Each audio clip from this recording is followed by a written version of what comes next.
But when you see Game, do you say, yo, why are you talking about 50? You wouldn't even be here if it wasn't for him. Like, he's really there based on his association with 50 Cent initially. I introduced him. I don't really hear people say that to Game. I don't hear people say, you're really here because of 50 Cent. Like, we know you because of 50 Cent. How are you so comfortable with disrespecting 50 Cent? 50, he move a little different. You know, even though he forgives, he don't forget. And I'm talking about, I really fucked up G Unit Clothing, the record company, the whole I put G Unit. My issue with Game is I don't know what happened with him, period. But he felt so hurt. He really looked up to you. How could you have an assessment on a person who's flip-flopped their entire career? He almost bipolar. If you watch it, like the way he does things. Like he'll do it like he's extremely emotional. He cool and we good. It ain't no drama. I ain't gonna see 50 and whoop his, I said, 40 years old. Then it goes to extremely aggressive. 50 Cent and Game. Man, their story runs deep. We're talking decades of drama, brotherhood, beef, and backstabbing all rolled into one. They've shared moments of respect, but the fallout left scars that are still wide open in 2025. Yeah, they managed to squash the beef here and there, but the bitterness never left. And now, it's heating up again with 50 tossing slick warnings toward Game like it's daring him to test the waters.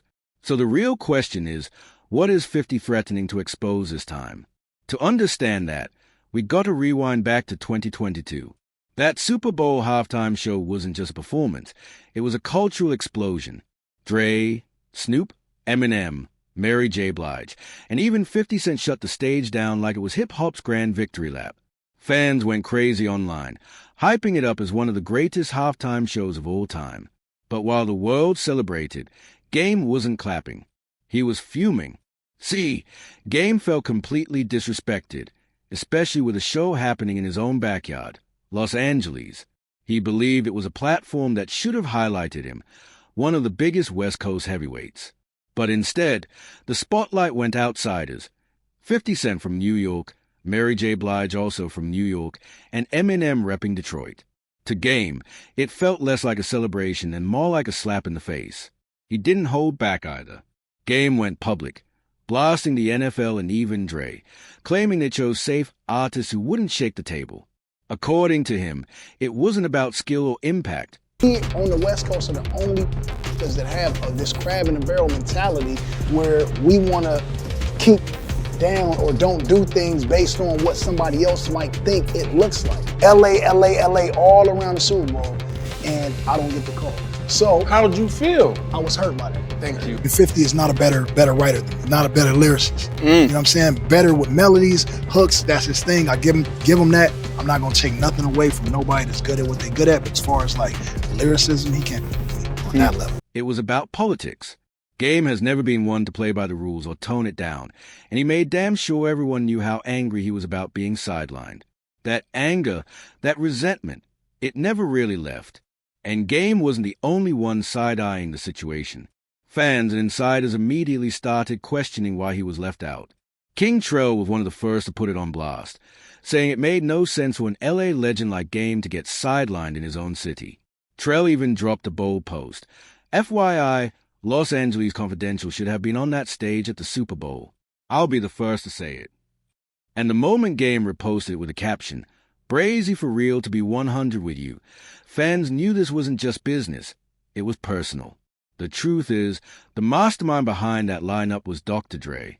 And Dre wasn't picking names just because they had California ties. That halftime show was built around his legacy, his story, his circle. So it wasn't really an LA Super Bowl. It was a Dr. Dre Super Bowl. And if Dre didn't want Game there, then Game wasn't going to be there. What made it worse? The performance went on to win an Emmy for Outstanding Variety Special, a massive win for hip-hop. But for Game, that Emmy was just salt in an open wound. Then came the knockout. 50 Cent, who did perform, wasted no time hopping on Instagram with his new Emmy in hand, posting, "I just won my Emmy Award for the Super Bowl halftime show, LOL." But he didn't stop there. He threw fuel on the fire by posting an old picture of Game with a shady caption, no caption needed. Straight clowning him for being left out, for not touching the stage, and for not touching an award. The disrespect was loud and clear, and everybody heard it. And 50 wasn't done trolling. He slid over to Twitter, this time going for the jugular. He clowned Game's 2022 album Drillmatic, Heart vs. Mind, mocking its first week sales at around 18,000. 50 posted, "Oh no, I'm sorry you don't get one. First week, 18K. If you need someone to talk to, I'm here for you. LOL. Cold, ruthless, and surgical." Sure, the numbers were a little higher than that in reality, but accuracy wasn't the point. It was the disrespect. And 50 knew exactly what he was doing. Because here's the thing, this wasn't just some random shade. This was history resurfacing. Game signed to 50 G-Unit back in 2003, and what started as a partnership blew up into one of the ugliest rap feuds of the 2000s. For years, they traded shots, sometimes literally. By 2016, fans thought it was finally over after Game publicly said he was ready to squash the beef. What happened? That was 12 years ago. For a second, people actually believed the piece was real. But clearly, 50 never forgot. That Emmy win in 2022 reignited all the smoke. And instead of celebrating quietly, 50 made it a point to rub it in. His Emmy post disappeared from Instagram within minutes. Maybe second thoughts. But the Twitter jab? Oh, that's still up for the world to see. And Game wasn't about to let it slide. He fired back with the same playbook, reposting an old picture of 50, copying the caption, "No caption needed," and adding his own jab, "Spicer Boy, your eyebrow doing LOL."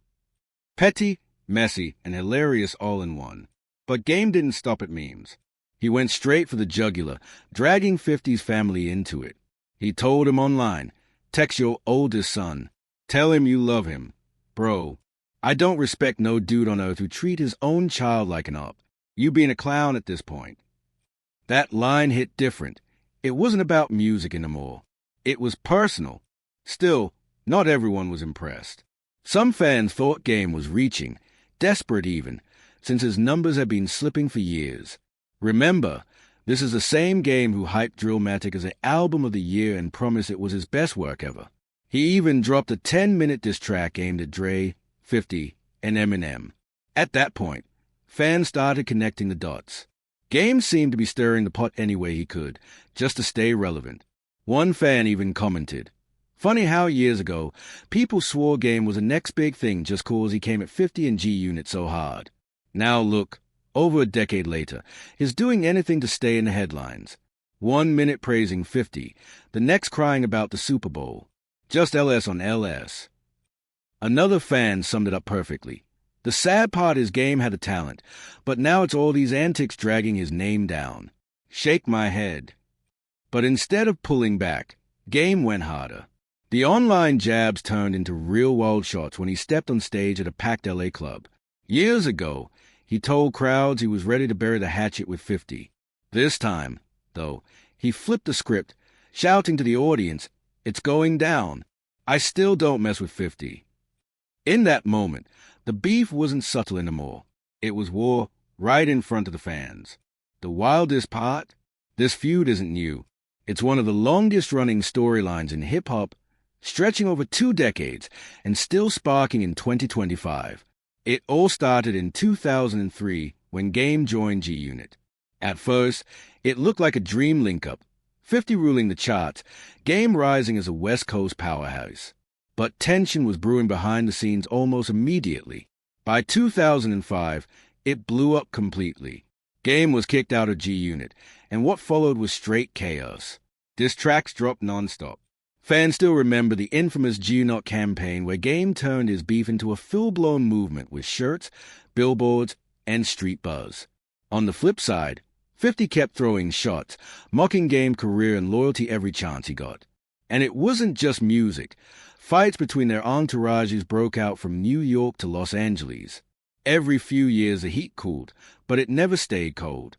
By 2016, fans thought it was finally dead when Game hit a club stage in LA and told the crowd he was done beefing with 50. But grudges this deep, they don't vanish. So when the 2022 Super Bowl halftime show came around, all those old scars ripped right back open. Game felt snubbed. 50 gloated with his Emmy, and suddenly it was like the mid-2000s all over again. The trolling, the disrespect, the social media clowning. It was the same script, just updated for the Instagram and Twitter era. And here we are in 2025, still watching them trade shade like it never ended. Their feud stopped being just history. It became hip-hop folklore. What makes the 50 versus Game beef so insane is how it refuses to die. Every few years, something drags it back to life, almost like neither of them can resist. Fans joke it has more seasons than a Netflix series because it just won't end. Back in the 2000s, it was diss tracks like 300 bars and running versus 50's endless jabs. But it was never just music. It was about dominance, reputation, and proving who really controlled the streets and the culture. That ego clash created the perfect storm, and fans couldn't look away. Fast forward through the 2010s and 2020s, and even though both slowed down musically, the beef survived through interviews, podcasts, and especially social media. A single post from either one could spark headlines for days. That Super Bowl moment was just a latest spark. Game felt disrespected, and 50 made sure the whole world laughed about it. That's a cycle. One throws a shot, the other swings harder, and it never stops. By now, in 2025, this isn't just about two rappers anymore. It's part of hip-hop's DNA. Younger fans who weren't even around for the original G-Unit era are invested, learning the history, debating it online. Is Game underrated? Is 52 petty? Should they have reunited instead of dragging this for decades? Everyone has an opinion, and that constant chatter keeps their names alive. At this point, the 50 versus Game saga isn't just beef. It's hip-hop's longest-running soap opera, a feud too stubborn to ever fade. 50 didn't just let it slide. He doubled down. After catching wind of Game shots, he came back with a warning that had everybody buzzing. He posted, "Oh no, you're making me nervous now. You know it's not safe around me when I'm nervous." Classic 50, half joke, half threat, and pure chaos. Fans were split. Was he just clowning like always, or was there a deeper message hidden in those words? By 2025, one thing is clear. This feud is unkillable. What started as industry tension decades ago has morphed into hip-hop's longest-running soap opera. Every time the world thinks it's over, something drags it back into the spotlight. The 2022 halftime show, the Emmy flex, the Instagram trolling, the Twitter shade, it all keeps a fire burning. And this time, 50 himself lit the match, with Game quick to jump back in. Now the real question is where it goes from here. Will this stay petty on social media, or are we about to get another round of diss tracks flying across the airwaves? Fans are hoping it doesn't cross into dangerous territory, but history tells us these two don't know how to let anything slide. Game still swings like it's 2005, even though he's got nothing left to prove. Meanwhile, 50 clearly enjoys being the instigator, poking the bear every chance he gets. So what do you think? Was 50 just being funny with that message, or did he really mean every word of it? And why does Game keep feeding into this cycle? Does he actually care, or is it just a way to keep his name buzzing in 2025? Drop your thoughts in the comment below, because I want to know what side you're on. If you enjoyed this breakdown, smash that like button, hit subscribe, and share this with someone who needs a tea. And don't move. Check out the next video on your screen for even more wild celebrity drama. Trust me, you don't want to miss it.